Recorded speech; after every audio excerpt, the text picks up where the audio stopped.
इधर जिंदगी का जनाजा उठेगा, उधर जिंदगी उनकी दुल्हन बनेगी। अस्सलाम वालेकुम। आज हमारे साथ पाकिस्तान के नामवर सिंगर अताउल्लाह साहिल भी मौजूद हैं। ये गुजरांवाला में ना फंक्शन के लिए गए थे। तो आपको पता ही है कि मेट्रो के लिए वजह से कितना रास्ता ख़राब है। तो रास्ते में जंप आया, इनकी गाड़ी जब जंप के ऊपर से गुजर रही थी तो हारमोनियम जो मेट्रो का स्टेशन है उसके लिए जो गड्ढा खोदा हुआ था उसमें जाके गिर गया। इन्होंने गाड़ी नहीं रुकवाई, गाड़ी से छलांग मार दी उस गड्ढे के अंदर और इनका एक्सीडेंट हो गया। आए इनसे पूछते हैं कि ये सारा वाक़या कैसे पेश आया। कैसे पेश आना सी सारा वाक़या ते आप ही दस दिता जे, मेरे पास की छड्या जे। आप ही तो कह दिता जे गड्डी जान नहीं सी मेट्रो तुहाडे शहर दे विच गुजरांवाले च राहवाले दी गखड़ च मेट्रो बन गई है।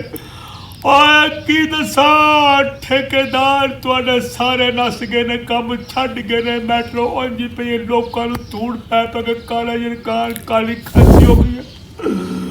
और मैं आना सी इत्थे फंक्शन करन, मास्टर टाइल वाले दा उन्हां बच्चे दी शादी सी, 15 लाख रुपए की गल होई सी कि घंटे पौंक लवो, माफ करना बोलना सी मैं।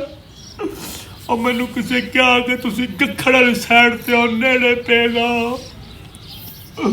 और मैं गखड़ वाली साइड ते आया वां ते अग्गे सड़क वेखी है एडी टुट भज, कई ट्रकां दे एक्सल टुटे, बसां दे एक्सल टुटे पे, और खोतियां रेडियां उल्टियां पईयां।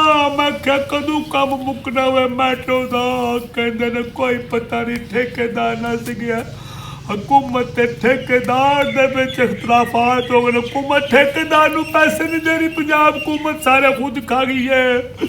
1 साल का प्रोजेक्ट 5 साल च भी नहीं होना, सारे काम उत्थे रुके ने। मैंने पूछा कि फिर कब मिलोगे? कहते खड्डे च डिग के आयो जी।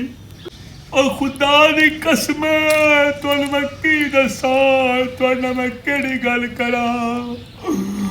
और गुजरांवाला नाम वाली गखड़ दे लोग बेचारे मजलूम जे, इन्होंने नहीं पता मेट्रो की शक्ल च इन्होंने बड़ा बड़ा दा लगा जे। और सारे दिहाड़ी ला गई है पंजाब हुकूमत, इन्होंने सड़कां भन गई जे, तोड़ गई जे, मरोड़ गई जे, लोग डिगन डे ने। खुदा दी कसम एक्सीडेंट होन डे, लाशां दे लाशां जान रही है। सड़क टुट गई जे, पुज गई जे, बसां दे एक्सल टुटन डे ने, मोटरसाइकिल डिगन डे ने। मेरे नाल भी हादसा होया जे, ठेकेदार नस गए जे, पैसे नहीं जे मिलन डे, मजबूर हो के सारा अमला टुट गया। बिल्कुल जिथे कम ऐसी होंदी है जे किंज की करा, क्यों लुटदे ने, लोकां नूं जलील करन दे ने। ओ खुदा दा नाम जे कुछ कर लो। आर्मी चीफ साहब तुहाडे अगे हाथ जोड़ के गुजारिश करने आ, गुजरांवाले कैंट स्टेशन कमांडर साहब अल्लाह दा नाम जे चक्कर लाओ। वेखो जुल्म होण दिया जे, और सड़क को नहीं जे बनन रही, हर पासे काम रुके जे। एडा बड़ा और सिंगर डग पिया। आ जाओ। अच्छा है तो बच्ची अपनी पुत्र की हाल है? जी मैं ठीक हूँ। शुक्रिया।